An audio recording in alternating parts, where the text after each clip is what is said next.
नमस्कार दर्शकों, आज के इस सेशन में आपका स्वागत है। और आज मैं आपको एक बहुत ही बढ़िया चीज़ बताने वाला हूँ।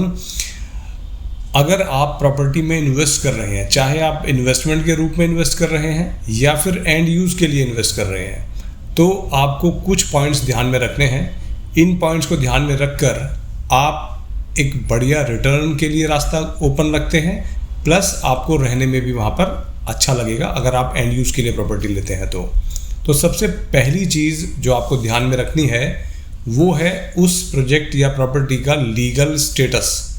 आपकी प्रॉपर्टी लीगल रूप में अप्रूव्ड होनी चाहिए। वहाँ पर यदि रेरा की कंडीशन अप्लाइड होती हैं, यानी कि साइज़ उतना बड़ा है प्रॉपर्टी का, तो आपको वो रेरा नंबर वगैरह चेक करना है। बैंक्स कौन से लोन कर रहे हैं वो चेक करना है। जो भी वहाँ पर अथॉरिटी आपकी लगती है, डेवलपमेंट अथॉरिटी जो भी होगी, विकास प्राधिकरण, उसका अप्रूवल है कि नहीं है वो आपको चेक करना है। ये सारी चीज़ चेक करने के बाद में आपको देखना है कि लोकेशन जो है प्रोजेक्ट की वो अच्छी होनी चाहिए। आसपास कोई हाईवे, कोई मेट्रो स्टेशन अगर करंट में नहीं भी है तो आप उस लोकेशन का या उस शहर का मास्टर प्लान या जोनल प्लान जो हो, अवेलेबल हो, वो आपको साइट पर मिल जाता है मोस्टली। वहाँ से आप लेकर उसके बारे में देखें कि भविष्य में वहाँ पर क्या चीज़ें आने वाली हैं, ताकि वहाँ पर आपको अच्छे रिटर्न्स उसी के हिसाब से मिल पाएंगे। आसपास यदि कोई ऑफिस वाला एरिया हो जहाँ पर काफ़ी सारे फैक्ट्रीज़ हों, काफ़ी सारे ऑफिसेज हों, तो आपको ज़्यादा अच्छे चांसेस हैं कि return in terms of rental, in terms of sale value काफ़ी अच्छे मिलेंगे। इसके अलावा आपको लोकेशन ऑफ द यूनिट, यानी कि जब आपने ये दो चीज़ें चेक कर ली, आपने अप्रूवल्स भी चेक कर लिए, आपने लोकेशन भी आपको पसंद आ गई, अब आपको जो अपनी यूनिट चूज़ करनी है वो ऐसी जगह पर चूज़ करनी है उस प्रोजेक्ट में, यदि अवेलेबल हो आपके पास ऑप्शन, तो आप वो लोकेशन चुनिए जहाँ पर धूप ज़्यादा अच्छी आए और ज़्यादा से ज़्यादा लोग उस तरीके की लोकेशंस को प्रेफर करें। वो लोकेशन आप चूज़ कीजिए, यानी कि कोई 2 साइड ओपन आपको मिल जाए, कोई सन फेसिंग यूनिट आपको मिल जाए, जहाँ पर आपको पार्क फेसिंग और सन फेसिंग दोनों का कॉम्बिनेशन मिल जाए, तो फिर तो लॉटरी लग गई समझ लीजिए आपकी।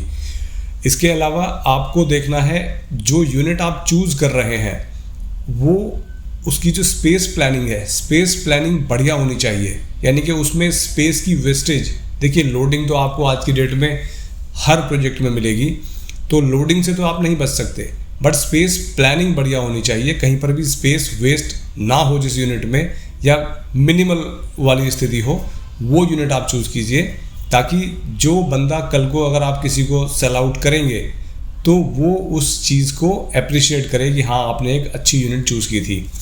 इसके अलावा आपको देखना है कि वहाँ पर जो जेंट्री आ रही है, हालांकि ये बड़ा मुश्किल काम है कि आप अपने लेवल पे इस चीज़ को वेरीफाई कर सकें कि वहाँ पर उस प्रोजेक्ट में जो लोग परचेज़ कर रहे हैं प्रॉपर्टी, वो किस तरह के लोग हैं, कौन सी क्लास वहाँ पर आ रही है, सर्विस क्लास आ रही है कि बिजनेस क्लास आ रही है, वो आपको देखना है। कई बार क्या होता है कि जेंट्री जो होती है, जेंट्री से रिटर्न्स का एक सीधा सा संबंध है।